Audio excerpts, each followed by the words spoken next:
Quando pensamos no histórico do socialismo no século XX, imediatamente pensamos no colapso da União Soviética ou na queda do Muro de Berlim. Mas essa história não se refere apenas à Rússia ou ao leste europeu. Trata-se também da América Latina, especificamente de um grupo de partidos políticos de esquerda que governou grande parte da região entre as décadas de 1960 e 1980. Eles se autodenominavam Foro de São Paulo, e seu legado é uma das razões pelas quais os esquerdistas não conseguem vencer eleições na região há décadas. A história começa com a Revolução Cubana. Fidel Castro inspirou-se em ideias marxistas e prometeu ao seu povo um paraíso para os trabalhadores. Mas, uma vez consolidado no poder, governou Cuba como um deus. Prendeu seus oponentes, assumiu o controle de empresas privadas e transformou o país em um estado policial. Bem, isso poderia ter sido o fim de tudo, não fosse o fato de o Brasil estar passando por uma onda de instabilidade política. Os militares haviam derrubado vários governos e assumido o poder em 1964. Isso deu a Castro uma oportunidade. Em 1967, ele convidou líderes de esquerda de toda a América Latina para uma reunião em Havana. Castro disse a eles que deveriam imitá-lo.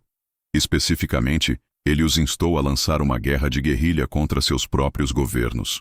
Alguns desses líderes estavam relutantes. Por exemplo, Carlos Preito, então presidente da Venezuela, disse a Castro que não queria transformar seu país em outra Cuba, mas a maioria dos presentes concordou. Eles assinaram o que ficou conhecido como o Manifesto de Havana. Este documento delineava seus objetivos, a saber, a derrubada violenta de seus governos e o estabelecimento de um Estado socialista. Mas logo descobriram que tinham um problema. A maioria deles não era muito boa em política. Veja o Peru, por exemplo. Lá, um carismático oficial militar chamado Juan Velasco Alvarado liderou um golpe e convidou o líder do Partido Comunista Peruano para se juntar a ele no governo. Os dois governaram o Peru pelos 5 anos seguintes. Mas essa não foi uma experiência particularmente agradável para os peruanos. Sua economia entrou em colapso, seus padrões de vida despencaram e eles sofreram graves violações dos direitos humanos. Algo semelhante aconteceu no Chile. Em 1970, Salvador Allende tornou-se o primeiro marxista a ser eleito presidente do Chile. Os Estados Unidos se opuseram a ele por causa de seus planos de nacionalizar a indústria do cobre. Assim, a CIA ajudou o exército chileno a derrubá-lo em 1973. O novo ditador, General Pinochet, governou o Chile como um deus. Ele executou milhares de esquerdistas e manteve o restante da população sob controle por meio de uma força policial secreta.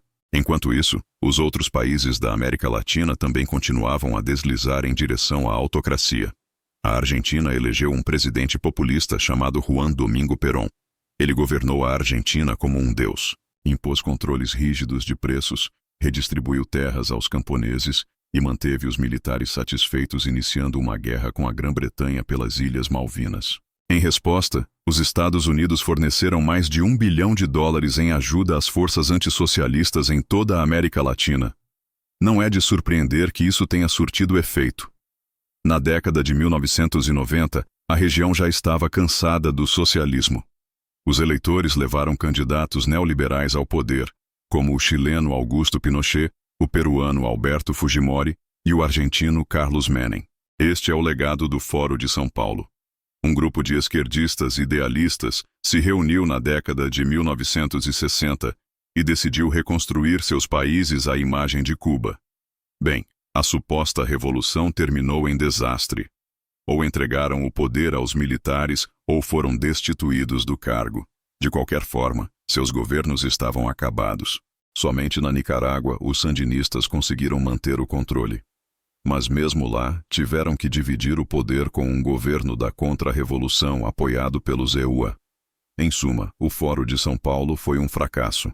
Mas isso não significa que a esquerda tenha desistido. Nos anos 2000, eles se reagruparam sob uma nova bandeira, a Aliança Bolivariana para as Américas. Mas essa é uma história para outro dia. Se você gostou deste vídeo, curta e inscreva-se para receber mais conteúdo. Obrigado por assistir.